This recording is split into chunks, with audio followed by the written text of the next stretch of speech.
Où en est l'économie chinoise? Le plénum du parti communiste chinois se poursuit, moment évidemment très important du mandat de Xi Jinping. Discussion sur le 15e plan quinquennal. Alexis Karkins-Marché, bonjour. Bonjour. Vous revenez tout juste de Chine.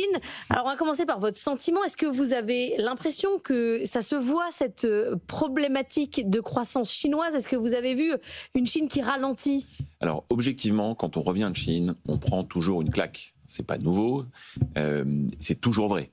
C'est toujours vrai, on prend une claque parce que souvent en Europe, on a encore un peu l'idée d'une Chine qui est l'atelier du monde, mais qui serait une Chine très industrielle, avec des usines, avec des dortoirs, un pays qui copie. Alors on oublie tout ça.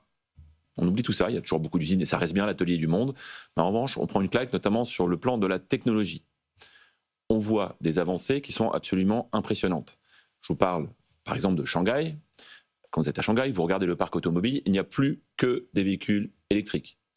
Tout le monde est sur son portable. La digitalisation de l'économie est en accélération impressionnante. Autre exemple, l'intelligence artificielle.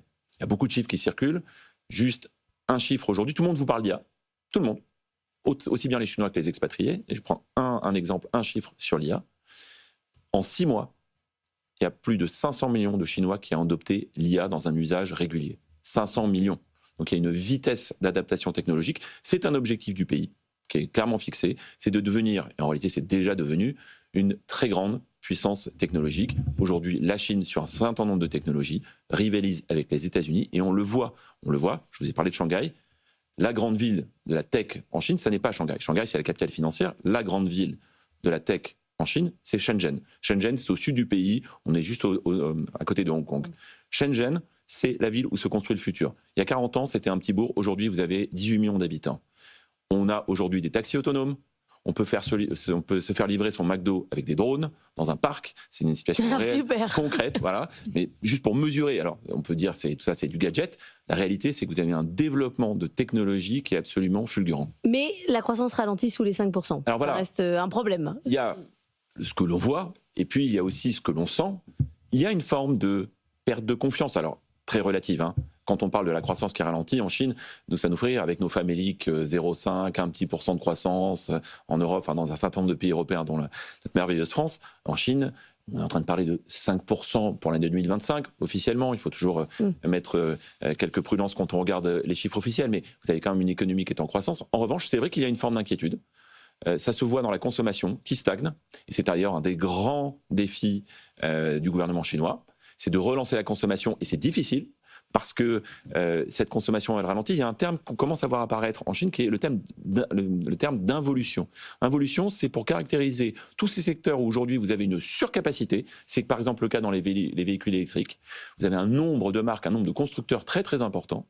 Et donc, on est très clairement sur un moment, cette involution, c'est un moment où il y a une forme de déflation, parce que surcapacité, et qui dit déflation dit perte de confiance.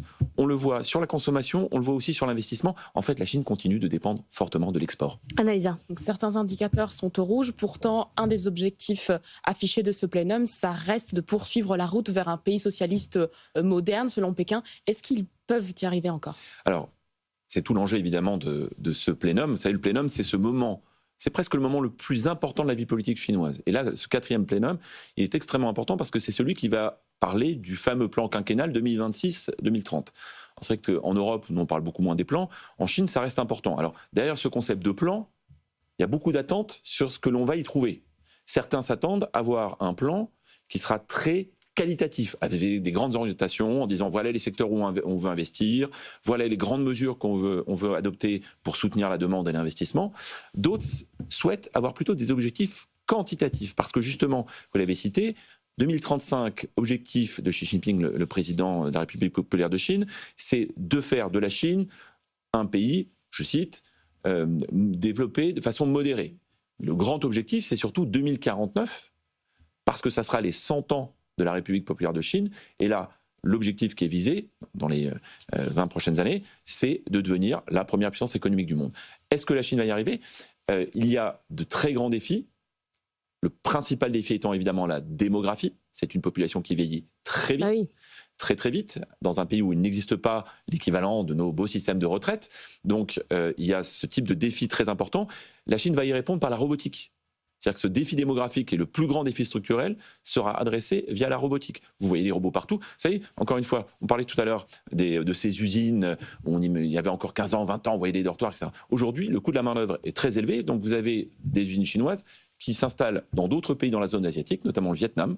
Et puis, vous avez le développement donc, de la robotique.